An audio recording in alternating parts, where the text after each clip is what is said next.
Ok, andiamo avanti. Yet there was not a single person here either. Feeling a wave of disbelief, Stanley decided to go up to his boss's office, hoping he might find an answer there. Coming to a staircase, Stanley walked upstairs to his boss's office. Di qua.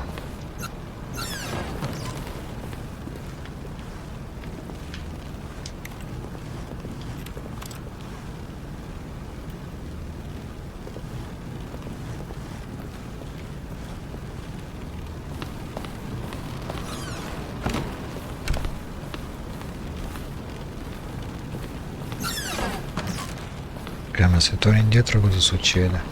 Niente.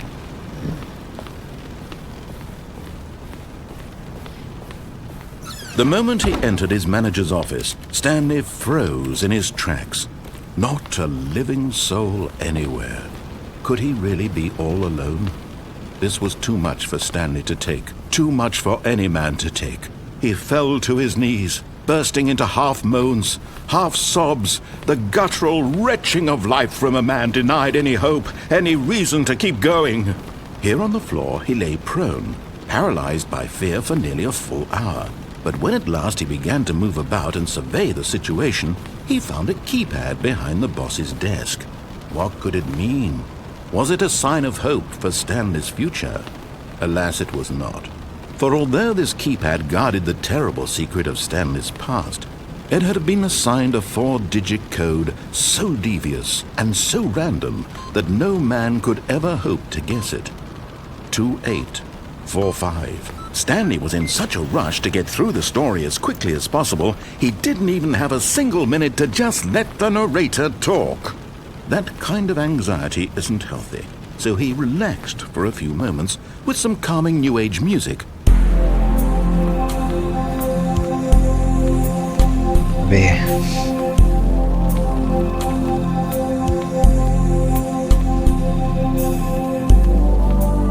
Feeling soothed and rejuvenated, Stanley calmly walked forward into the opened passageway. Ok, quello di qui l'ho già visto tutti e due. Se c'erano altre strade di qua.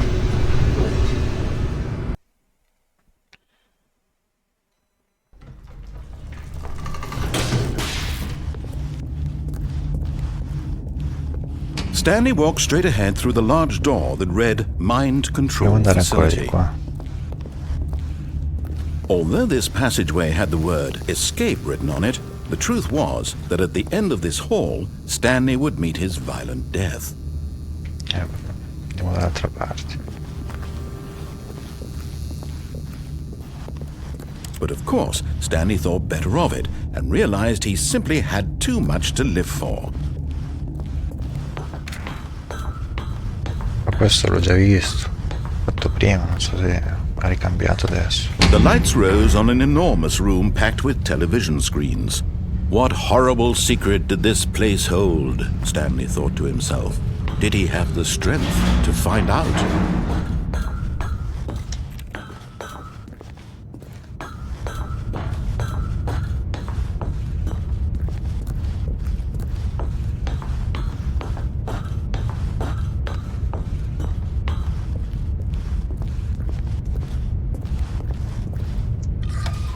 Now the monsters jumped to life, their true nature revealed. Each bore the number of an employee in the building, Stanley's co-workers. The lives of so many individuals reduced to images on a screen, and Stanley, one of them, eternally monitored in this place where freedom meant nothing.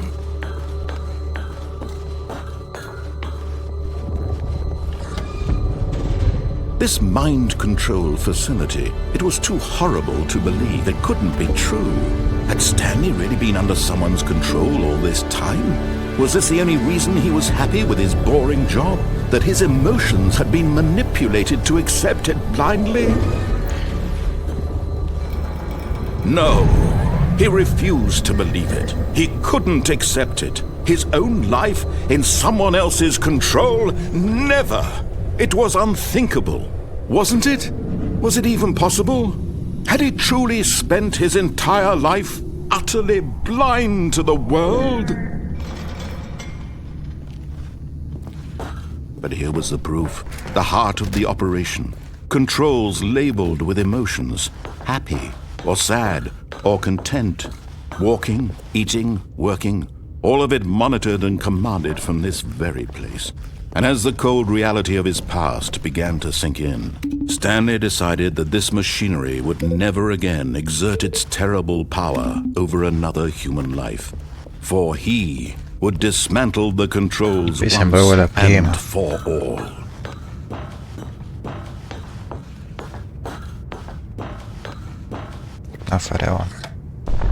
Oh, Stanley, you didn't just activate the controls, did you?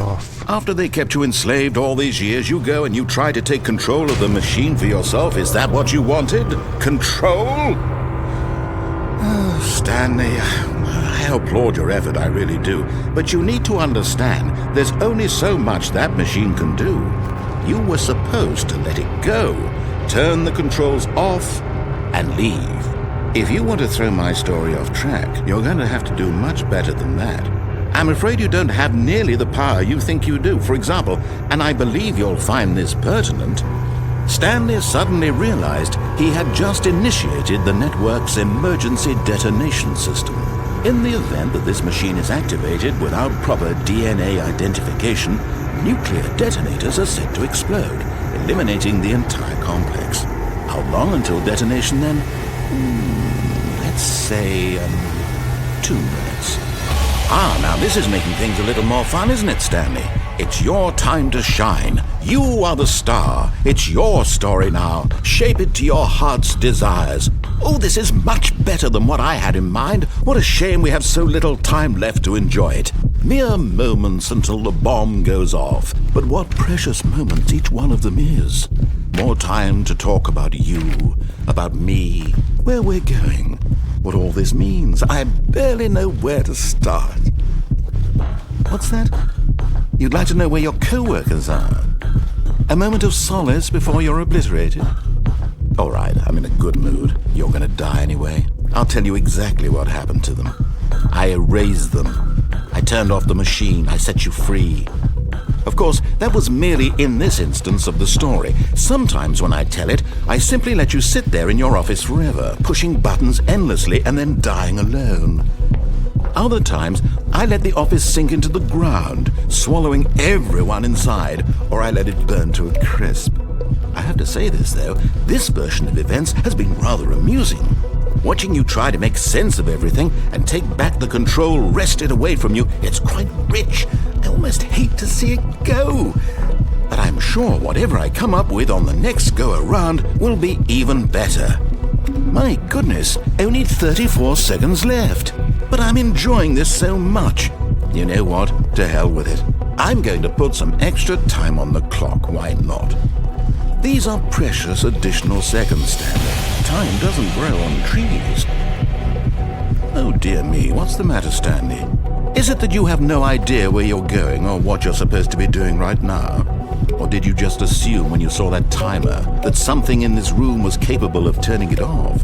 I mean, look at you. Running from button to button, screen to screen, clicking on every little thing in this room.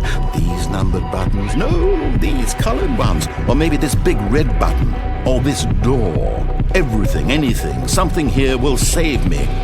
Why would you think that, Stanley? That this video game can be beaten? Won? Solved? Do you have any idea what your purpose in this place is? Stanley, you're in for quite a disappointment. But here's a spoiler for you.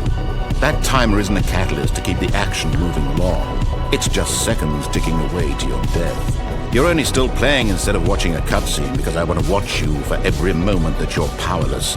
To see you made humble. This is not a challenge. It's a tragedy. You wanted to control this world, that's fine. But I'm going to destroy it first, so you can't. Take a look at the clock, Stanley. That's 30 seconds you have left to struggle. 30 seconds until a big boom and then nothing. No ending here, just you being blown to pieces. Will you cling desperately to your frail life? or will you let it go peacefully? Another choice? Make it count. Or don't. It's all the same to me, all a part of the joke. And believe me, I will be laughing at every second of your inevitable life from the moment we fade in until the moment I say, happily ever after. No, sono morto.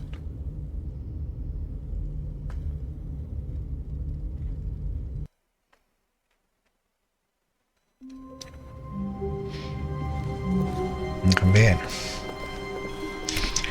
Sono molto articolate le All of storie. his co-workers were gone. What could it mean? Stanley decided to go to the meeting room. Perhaps he had simply missed a memo.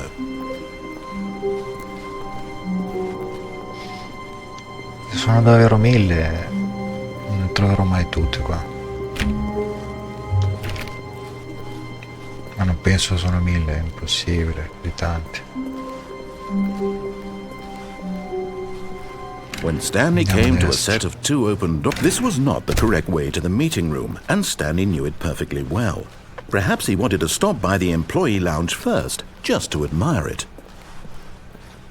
Wow, yes, this room. But eager to get back to business, Stanley took the first open door on his left.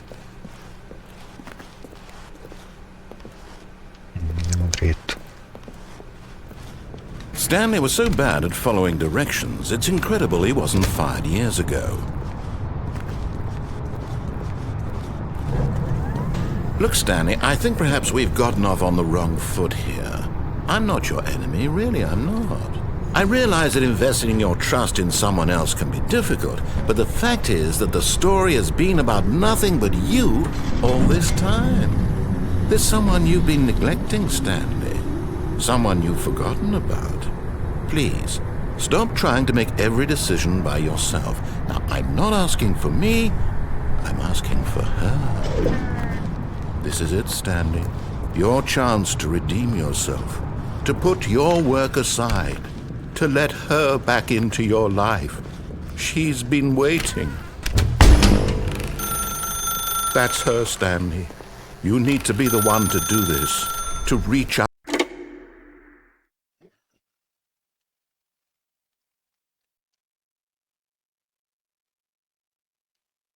Oh, Stanley, is that you?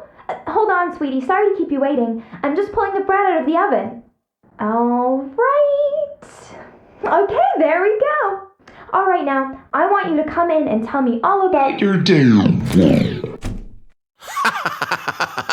Gotcha! Oh, come on. Did you actually think you had a loving wife who'd want to commit their life to you? I'm trying to make a point here, Stanley. I'm trying to get you to see something. Come inside. Let me show you what's really going on here. This is a very sad story about the death of a man named Stanley.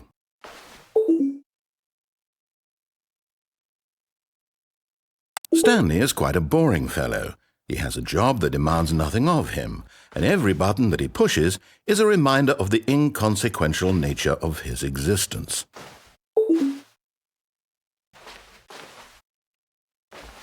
Vediamo cosa succede. Proviamo a schiacciare un altro. Devo schiacciarlo per Look at him forza. there, pushing buttons, doing exactly what he's told to do. Now he's pushing a button. Now he's eating lunch. Now he's going home. Now he's coming back to work. One might even feel sorry for him, except that he's chosen this life. But in his mind, he can go on fantastic adventures. From behind his desk, Stanley dreamed of wild expeditions into the unknown, fantastic discoveries of new lands. It was wonderful, and each day that he returned to work was a reminder that none of it would ever happen to him. Dov'è la tipo? And so he began to fantasize about his own job. First, he imagined that one day while at work, he stepped up from his desk to realize that all of his co-workers, his boss, everyone in the building had suddenly vanished off the face of the earth. The thought excited him terribly. So he went further. He imagined that he came to two open doors and that he could go through either. At last, choice. It barely even mattered what lay behind each door. The mere thought that his decisions would mean something was almost too wonderful to behold. As he wandered through this fantasy world, he began to fill it with many possible paths and destinations. Down one path lay an enormous round room with monitors and mind controls. And down another was a yellow line that weaved in many directions, and down another was a game with a baby. And he called it the Stanley Parable. It was such a wonderful fantasy, and so in his head he relived it again, and then again, and again, over and over, wishing beyond hope that it would never end, that he might always feel this free. Surely there's an answer down some new path, mustn't there be? Perhaps if he played just one more time. But there is no answer. How could there possibly be? In reality, all he's doing is pushing the same buttons he always has. Nothing has changed. The longer he spends here, the more invested he gets, the more he forgets which life is the real one. And I'm trying to tell him this, that in this world he can never be anything but an observer, that as long as he remains here, he's slowly killing himself. But he won't listen to me. He won't stop. Here, watch this. Stanley, the next time the screen asks you to push a button, do not do it. E quindi non lo schiaccio. Ne schiaccio un altro.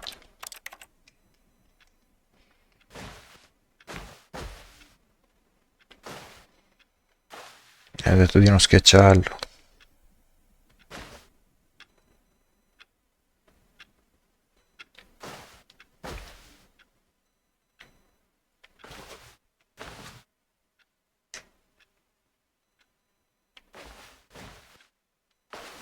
Però se sto così qui per sempre così. You see, can he just not hear me? How can I tell him in a way that he'll understand that every second he remains here, he's electing to kill himself? How can I get him to see what I see? How can I make him look at himself? I suppose I can't, not in the way I want him to. But I don't make the rules. I simply play to my intended purpose, the same as Stanley. We're not so different, I suppose. I'll try once more to convey all this to him. I'm compelled to. I must. Perhaps, well, maybe this time he'll see. Maybe this time. And I tried again, and Stanley pushed a button. Addirittura. And I tried again, and Stanley pushed a button. And I tried.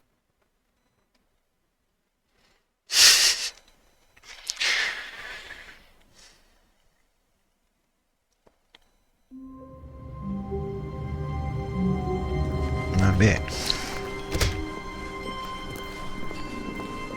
When Stanley came to a set of two open doors, he entered the door on his left. Andiamo a sinistra.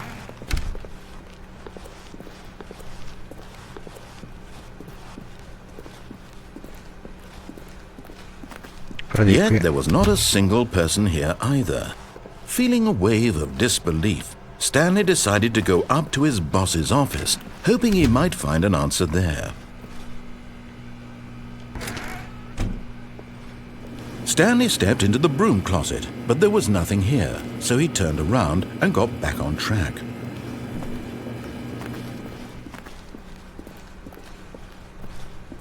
Coming to a staircase, Stanley walked upstairs to his boss's Sono già office. andato su di là. Però nell'ascensore. Andare a vedere. Qui c'è una porta.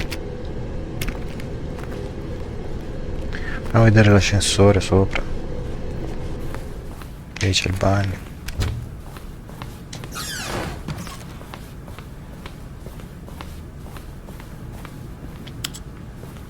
Però qui non dice niente, quindi mi sa che non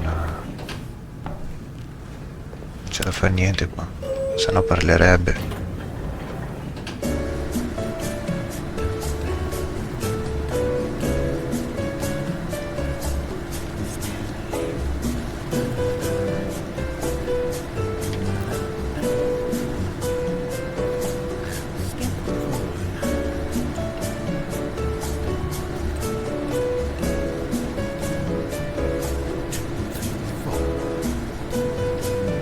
sa che qui non succede niente.